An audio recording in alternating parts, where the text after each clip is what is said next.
Assalamualaikum warahmatullahi wabarakatuh.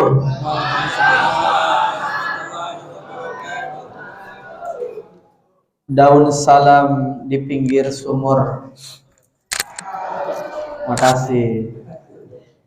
Yang jawab salam mudah-mudahan panjang umur. Nemu cermin di kebun sawit. Yang bilang amin, semoga banyak duit. Duit aja kencang. Alhamdulillahirabbil alamin. Alladzi khalaqal mauta wal hayata liyabluwakum ayyukum ahsanu amala. Huwallazi anzalas sakinata fi qulubil mu'minina liyazdadu imanan ma'a imanihim. Asyhadu an la ilaha illallah wahdahu la syarika la wa asyhadu anna Muhammadan abduhu wa rasuluh la nabiyya ba'da. Allahumma salli ala Muhammad wa ala alihi wa sahbihi ajma'in. Amma ba'd. Hadirin masyiral muslimin wal muslimat jemaah al-mujahidin yang semoga senantiasa dimuliakan Allah Subhanahu wa taala. Puji syukur pada Allah, hari ini kita malam yang keberapa nih?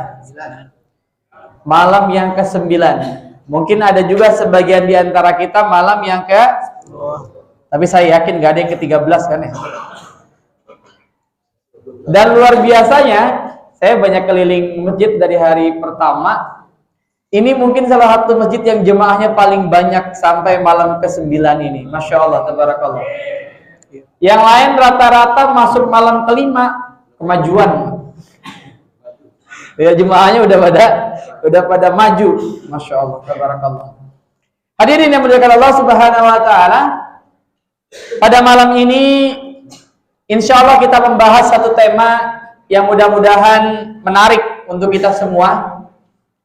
Temanya tentang harta. Temanya tentang apa? Harta.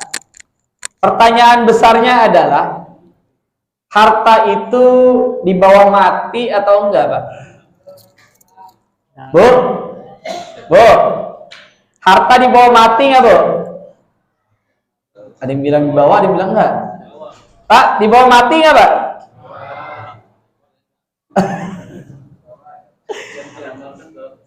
Ini pertanyaan besar.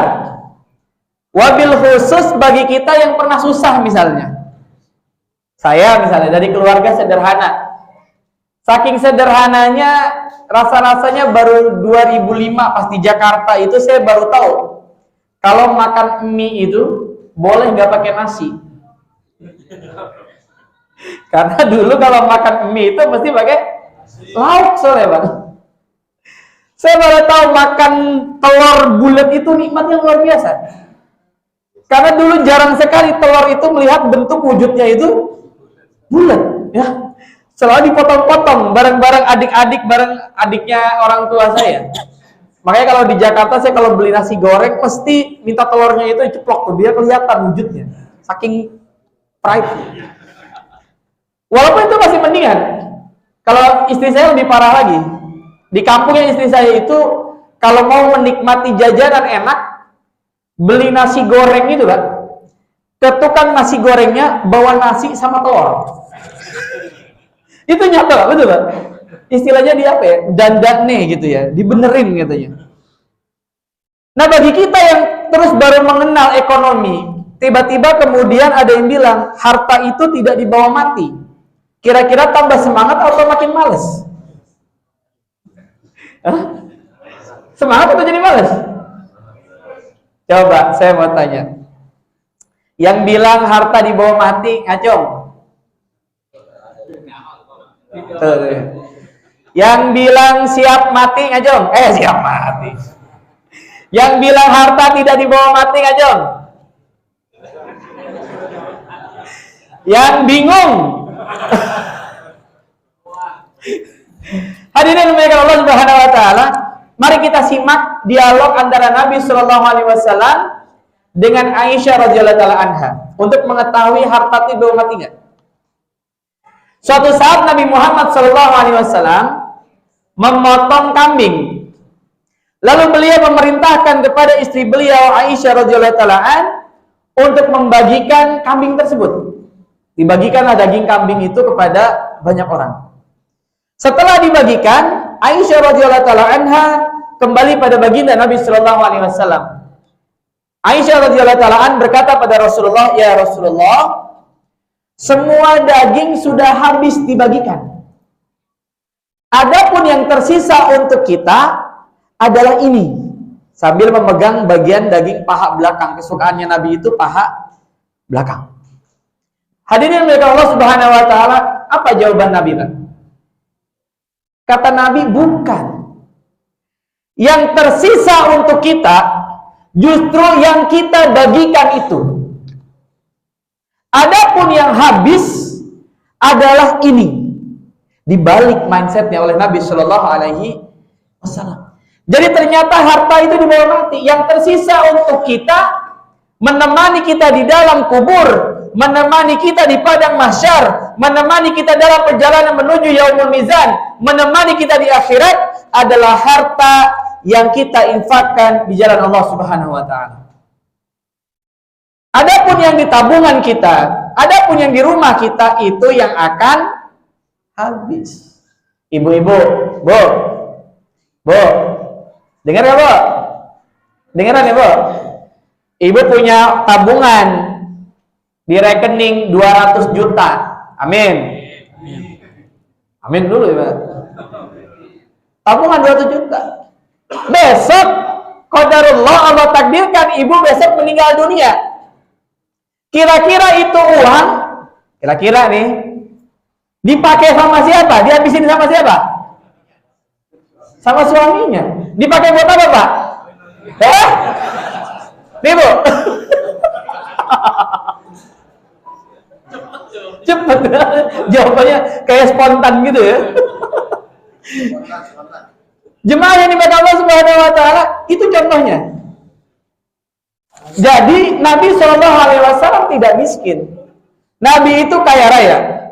Namun hartanya banyaknya dimanfaatkan untuk agama, banyaknya dimanfaatkan untuk dakwah. Adapun yang beliau sisakan untuk keluarganya hanya sedikit. Maka perhatikan ketika terjadi peristiwa besar namanya perang Tabuk. Namanya perang apa? Tabuk. Utsman bin Affan radhiyallahu taala an dengan begitu mudahnya berinfak ketika perang Tabuk. Ada yang tahu berapa infaknya Utsman saat perang Tabuk? Yang jawab bisa pulang duluan nih, Pak. Berapa infaknya Utsman? Di dalam kitab sirah diceritakan infaknya Utsman bin Affan ketika perang Tabuk itu 1000 dinar. Lengkap dengan 300 onta dan seluruh peralatannya. 1000 dinar itu, 1 dinar itu sekitar 3 juta. Kali 1000, berapa? Berapa? Banyak pokoknya. 3 miliaran mungkin ya. Belum onta dan lain-lainnya. 1 ekor onta aja 30 juta, kali 300, lumayan. Plus dengan perlengkapannya. Kemudian Umar bin Khattab radhiyallahu taala an berpikir pada waktu itu, waktunya aku mengalahkan Abu Bakar As-Siddiq dalam urusan infak. Umar datang kepada Rasulullah, "Ya Rasulullah, aku bawa setengah hartaku ini.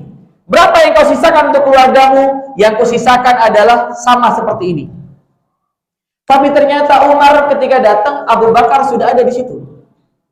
Ternyata Abu Bakar membawa apa, Pak? Abu Bakar membawa seluruh hartanya. Ditanya oleh baginda Nabi sallallahu alaihi wasallam, "Apa yang kau sisakan untuk keluargamu?" "Allah dan Rasulnya." Jemaah yang dimuliakan Allah Subhanahu wa taala, pertanyaannya adalah kira-kira dari sisi jumlah banyakkan infaknya Abu Bakar atau infaknya Utsman bin Affan?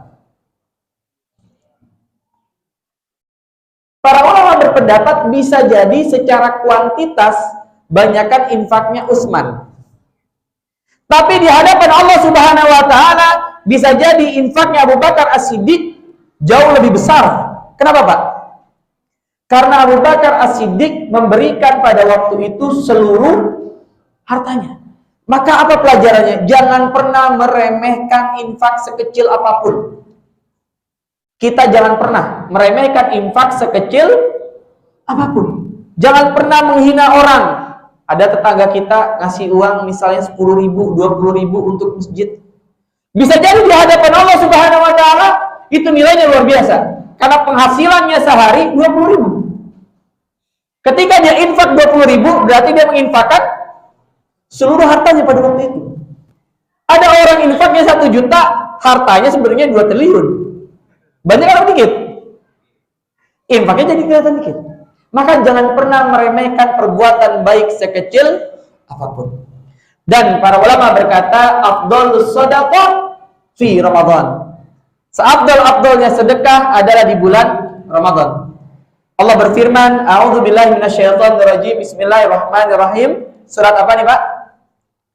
Mathalul ladzina yunfikuna amwalahum fi sabilillah kamathali habbat ambatat sab'a sanabila fi kulli sumbulatin mi'atu habbat wallahu yudha'ifu liman yasha' wallahu wasi'un alim. Sadaqallahul azim. Surat apa? Surat Al-Baqarah. Perumpamaan orang yang menafkahkan hartanya di jalan Allah fi sabilillah kamathali habbat, seperti sebutir biji. Ambatat sab'a sanabila, yang melahirkan 7 tangkai. Fi kulli sumbulatin mi'atu habbat, setiap tangkainya ada 100 biji. Wallahu yudha'ifu liman yasha wallahu wasi'un alim. Para ulama menjelaskan bisa jadi nilai ini di luar Ramadan. Bagaimana lagi di dalam bulan Ramadan, nilainya tentu berlipat-lipat ganda. Makanya Nabi Shallallahu Alaihi Wasallam sedekahnya ketika Ramadan seperti angin. Hari ini angin udah berapa kali berhembus, Pak? Hari ini angin udah berapa kali berhembus? Maka semoga Allah mudahkan diri kita untuk bisa banyak-banyak bersedekah di bulan ini, dan semoga hadirnya kita, harta yang kita bawa ini menemani kita di padang kubur kita, menemani kita di saat kita berada dalam kesendirian di padang mahsyar, menemani kita saat berada di yaumul mizan, dan semoga harta yang dibawa kita oleh kita semua yang diberikan Allah Subhanahu wa taala kepada kita manfaatkan untuk dimanfaatkan di dalam Allah Subhanahu wa taala. Wallahu muwaffiq ila aqwamit thoriq, wabillahi taufiq wa hidayah. Wassalamualaikum warahmatullahi wabarakatuh.